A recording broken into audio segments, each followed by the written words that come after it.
Денешните брифирања ќе ги започнеме со меѓународната сцена. Со мене во студиото е колегата Дејан Андоновиќ. Дејан, добро утро. Добро утро. И од она што малку го проговоривме и така ги видовме, нема ништо спектакуларно на светскиве, да кажам, берзини информации на настани. Спектакуларно е у нормални некои околности, ама како што идат брзо информацииве, на се навикнуваме и полека не станува досадна секојдневница. Ајде, нели, пандемија, добро, еве, пандемијава помина. Војната во Украина, па добро, тоа се навикнуваме многу брзо. Да. Еве, кога сме веќе кај пандемијата, гледам дека се повеќе држави во Европа укинуваат мерки. Вчера тоа се случи со Шведска, се случи со Чешка. Њујоркот се бајле. Британската влада навестува дека од 1 март се ќе укине што се однесува до пандемијата, дека ќе останат само препораки како да се работи за сезонски грип, значи да се внимава, но никакви официјални мерки ќе нема. Што е ова, на што е ова резултат? Јас повторно ќе кажам, втора година влегуваме у трета речиси од пандемијата, некако многу повеќе се секиравме на 500 новозаразени него на 2000, многу повеќе се секиравме на алфа, бета, гама вирусот него на омикрон. И сега има еден нов вирус, се вика стелт, тој е еден од варијантите, ми се чини на оние 32 мутации кои може да направат геометриска прогресија на 64. Понатаму не би зборал, не сум стручен, но едно можам да заклучам е дека луѓето полека се навикнуваат, полека им е досадно, веројатно. Добро, здодено ми е тоа секако, меѓутоа да кажем, и вакцинацијата изигра голема улога. Така, и ова се држави во кои што Шведска, па и Америка и така натаму, каде што процентот на вакцинација е прилично. Па добро, и Британија. И Британија да не забораваме. Највисок во Европа. Британија некако цело време од неа тргаше се. Најголем број на новозаразени, па некои варијанти британски вируси се. Сега ми се чини од нив трга и ова затварањето. Сега јас морам онака аналитички да кажам дека на Борис Џонсон многу не кев да му верувам во почеток, бидејќи мислам дека Партгејтот сакаше да го дефокусира со некои други работи, меѓутоа сега Шведска не ќе да го дефокусира или Њујоркот са бајлево, мене ми е тоа информација дека во Њујорк се укинува забраната за носење на маски во затворен простор. Нешто што не забраната, туку обврската за носење маски. Сакам да кажам, веќе нема да има забрана, тоа ми е. Добро, ќе останат и понатаму препораките. Реагираат на ова, кој што гледам, разни чувствителни групи на граѓани кои што имаат здравствени проблеми, чие што, да кажем, чувствителност на евентуалното заразување не е како на најголем дел од луѓето, да поминем можеби со кивавица, туку може да има многу сериозни ефекти. Кај нас се уште се бројките на починати страшно високи, двоцифрени. Вчера имавме над 30, 35, ако не се лажам до душе. Никогаш не разбрав како ги акумулираат бројките од пред месец дена со овие денешниви и како тоа се, ама ете... Мој термин, да, тоа. Некаков мој термин, па задоцнети статистики и така средени. Тоа значи дека светот полека, веројатно оваа пролет се враќа во една нормала на нормалните теми, а тоа се кризи воени, економски војни, санкции. Ќе ти кажем се што дај Боже. Дај ама ти продолжи со кризите. Да, до каде сме со тие кризни случувања, кој каде? Веста денот денеска е дека Русија ги започна долго најавуваните војни маневри во Белорусија, тоа се над 30.000 војници, копнена војска, морнарица, авиација и се тоа што го поседува една армија, особено ваква една од трите најаки во свет, ги започна војните маневри, ги подигнаа стравувањата дека Путин би можел преку Белорусија да влезе во Украина, да исече на пола она што конечно и сакаат русите, тој дел источниот да отиде према Русија. Не ги сакаат, туку таму живеат руси. Од друга страна, оно што е страшно и индикативно е тоа што и украинската армија планира од денеска да почне војни маневри заедно со партнерите од НАТО. Ние вчера тоа го коментиравме, се уште нема никакви најави, но тие само рекоа дека и они денеска ќе почнат со тие маневри. На 30.000 војници, Пентагон денеска изрази загриженост дека Русија продолжува да трупа војска долж границата на Русија и Украина. Значи, за многумина на кого не му е јасно, Русија не се граничи само во делот со Лугански Донјак со Украина, туку има огромна една, би рекол, гранична линија. Кружна, полукружна. Да, така да тие војски, таа војска е стационирана и оној дел кај Харков горе каде што е Украина, па и оттаму се стравуваат тие тој евентуален упад. Сега за сега е мирно, но фактот е дека има голема тензија и фактот е дека кога се трупа многу војска не е нарно. Но ќе видиме. Морам да кажем дека не сум само јас кому му го привлече големо внимание онаа долга бела маса на средбата на Путин и Макрон. И вчера слушав една анализа негде на некој од овие меѓународни подкасти, бидејќи сите останаа фрапирани, сите се обидуваат да протолкуваат која е пораката дипломатска да го седнеш францускиот претседател во Кремљ на маса која е долга 10 метри и така натаму.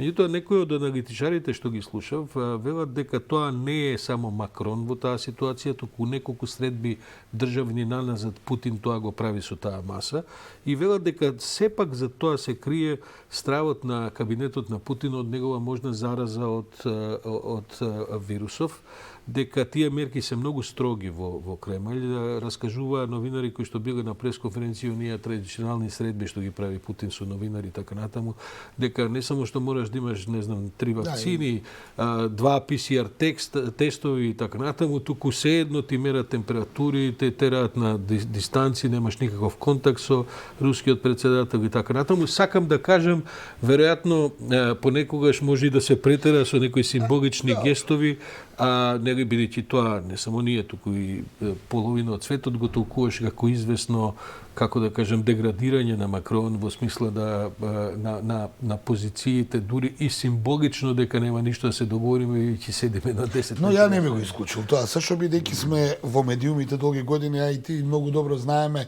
како може медиумски да се представи еден настан на различни начини. Ако Јас се прашувам воопшто како се слушаат, мислам, и тоа треба веројатно да се довикува, оти не е баш ни близко. Но ја нема да ја исклучам опцијата дека Макрон завчера избрза кога отиде во дипломатска мисија, малкумина го коментира неговата изјава 3 дена пред да оди во Русија, каде што сакајќи да го подготви теренот во Москва и на некој начин да го одоброволи Путин, изјави дека Русија има право да биде загрижена, бидејќи тие безбедносни гаранции за нив има право да ги бара и дека Западот треба да ги услуши тие амбиции на Москва, да не ја вознемирува и да не ја прави неправди и да ги земе во предвид барањата на Москва. Нешто што беше антизападна реторика.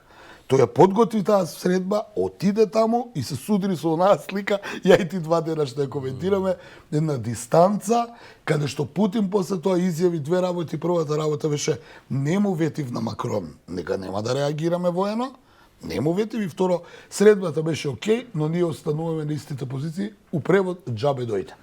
Тоа сакам да го кажам и поради тоа таа маса за мене, се тоа што си го слушал ти, тие се многу попаметни од нас луѓе, подобро ги знаат. Не се они многу попаметни, туку се евентуално подобро информирани. Па добро, али јас во Кремљ не сум бил така, што не ги знам. Никогаш не би отфрлил онаа слика и она ме потсети као дојде на поклонение човеков, јас го изслушав и ме реков немаш.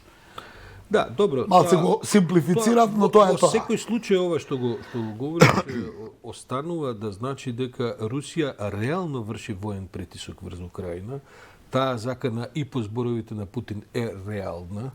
Тоа што сега е влезено во една пропагандна војна помеѓу двете страни, па едните велат вие претерувате, другите велат не, вие претерувате и така натаму, но слушав еден многу занимлив репортажа на еден од светските медиуми, американски, од самата Украина, каде што на луѓето веќе, бидејќи нормалниот живот мора да продолжи, мислам, без разлика кризи, не кризи, денеска треба да се стане, нешто да се сработи, од нешто да се живее.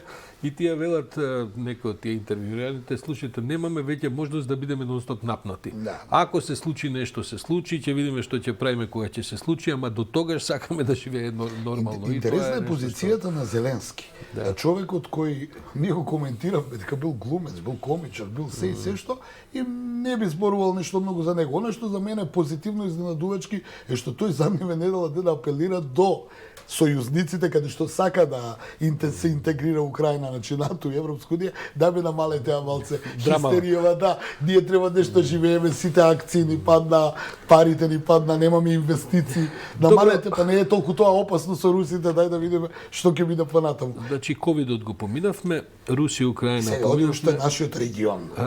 мислам дека е занимлива оваа приказна која полека се развива од Црна Гора после падот на владата. Вчера гледав едно многу остро парче, една изјава на Медоевиќ, еден од политичарите, од опозиционерите кои што треба да помогнат новата влада. Тој вели дека со оставањето на Базовиќ за премиер може да се радикализира српската страна, не само затоа што Албанец е сепак албанец, но и затоа што инсистира на некои работи кои може да обединат српската страна и да дестабилизираат Црна Гора уште потемелно од ова што веќе е дестабилизирана.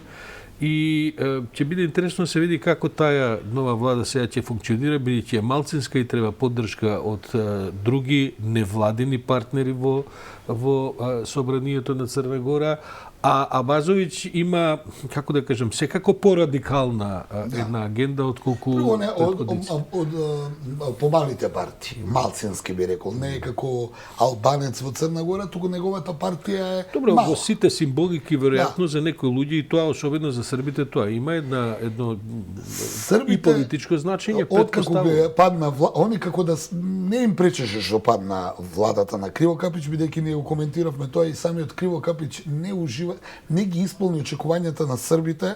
Кои беа очекувањата, тоа не би го коментирал, бидејќи очекувањата беа Црна Гора да биде Србија, да не се лажеме. Но тој не ги исполни очекувањата бидејќи не можеш, имаше многу климава, многу слаба влада. Но повеќе ги погоди смената на претседателот на собранието.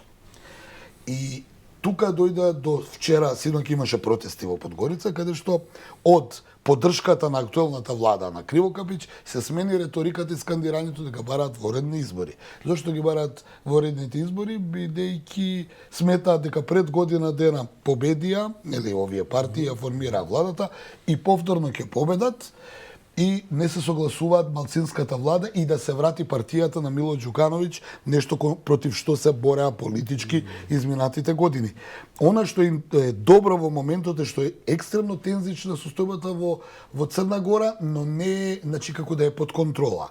Она од што може сите да стравуваме да се повторат оние настани од пред година или две, кога беше вклучена и Српската православна црква, односно оние така наречени лити, кога за среќа немаше насилство, но имаше голема тензија и големи протести. Доаѓа во лошо време, кога во Србија се случуваат претседателски избори.